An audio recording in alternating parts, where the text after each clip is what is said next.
No plates on the car.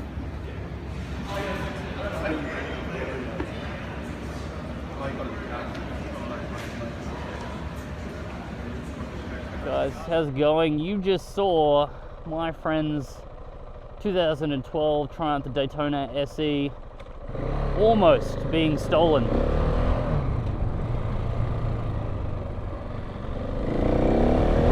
Yes, he bought that bike about 5 days before that video. That was his first time riding into his work.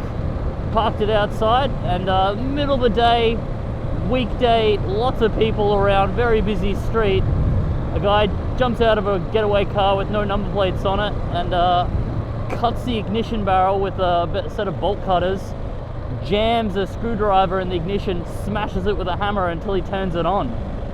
Luckily, a security guard runs over just before he takes off, but he did have the bike on, he was ready to take off. And then he makes a pretty awkward escape into the getaway car. You know, that's my mate's Daytona freaking screwed. Now he's got a trashed ignition that he needs to get fixed, which is not going to be cheap from Triumph. That was my mate who bought my old Ninja 250. He's obviously upgraded a few times since then, but that was his new Daytona. So yeah, pretty shit. I have to show this video. It wasn't me who filmed it. There's a guy from in the building watching over it. I just had to show this video just to show. A lot of people don't believe that I had a 600 stolen and I've had my other two bikes stolen, but you know, that's Melbourne right now. It's just freaking ridiculous levels of bike theft in the middle of the day. Lots of people watching, as brazen as just smashing the ignition with a screwdriver, with heaps of people watching. Bikes are getting stolen almost every day in Melbourne. I'm seeing it on Facebook all the time. It's just getting on the news feed all the time. A new bike getting stolen, new bike getting stolen. It's just absolutely ridiculous. So now a lot of people in this video, this video was posted on Facebook, a lot of people were commenting saying, why didn't people run over?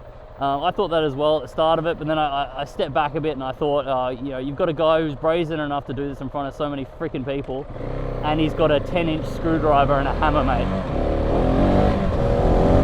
Are you really going to go fight him with your Bic pen that's in your pocket? I don't think so. It's not really worth, you know, a $10,000 motorcycle getting stabbed. So I just wanted to show this video. You know, one, if you recognize him, you know, let the cops know in Melbourne. Two, if you know, you didn't believe me, the bike's getting stolen like crazy in Melbourne, there's a little bit of freaking proof right there. That's my mate's bike, freaking less than a week of having it, and someone's trying to jack it.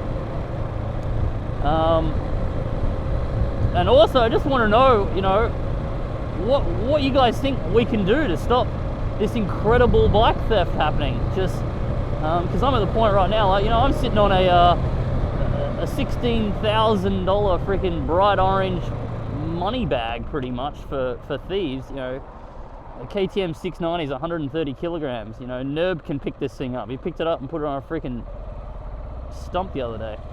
I might not be able to pick it up, maybe, I don't know, we'll see. But I want to know, you know, what I can do, because I can't think of a good way to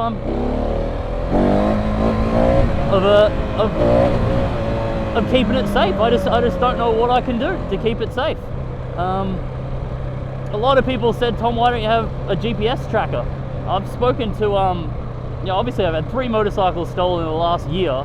I've spoken to specific vehicle theft police, and even they say a GPS tracker, it isn't that great. It's not all it's cracked up to be.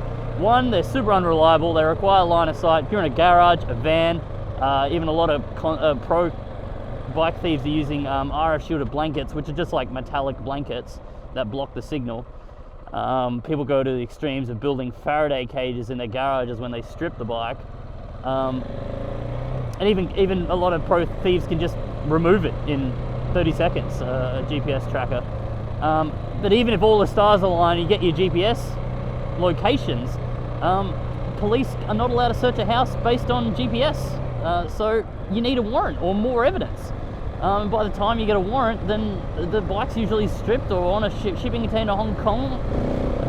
you know, it's still not guaranteed that you're going to get your bike back, even if you get the GPS location.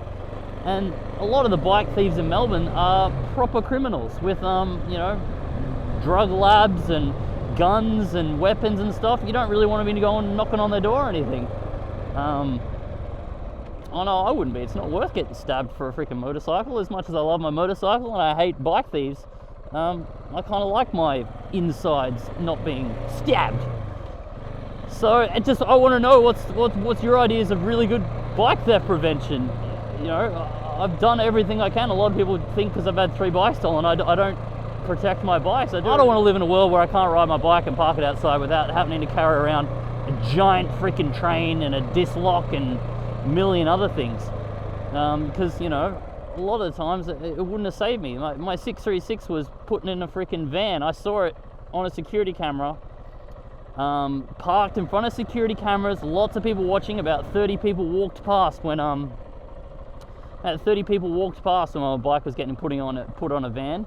Because it was in a van, a GPS tracker wouldn't have done anything, and a disc lock wouldn't have done anything, and security cameras did nothing, and never saw the bike again. So I don't want to live in a world where I can't park my bike, I can't ride my bike to places, or I can't leave it out of my sight, you know, for 10 minutes. You know, it just sucks, all this bike theft. I don't want to lose my new KTM. I don't want to lose my awesome sports bike that's coming. Stay tuned. So I'm to the point right now where I ride my girlfriend's shitty bike around, and if I have to leave it anywhere, then I'm just never going to leave this thing out of my sight.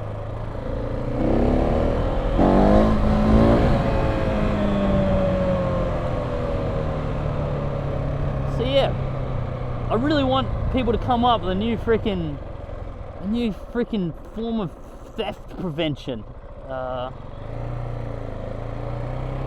You know, I would love a really super accurate GPS tracking of something that can't be blocked, and the police can just kick down the door of the house and freaking, yeah, awesome, freaking catch them. That would be so amazing. But unfortunately, that's not where we live in. The GPS trackers, you know, I've read a lot of things on the forums of them just being super unreliable, and even then, people getting the location, the cops refusing to do anything. I'm just like, oh, it's so annoying. Like, I thought GPS tracking would be the freaking future of, where am I going? But yeah, it's not as good as as I thought. I don't know, guys. I just wanted to share that video, just because it sucks to my mate, and I'm just sick of all the bike theft. It's just annoying me.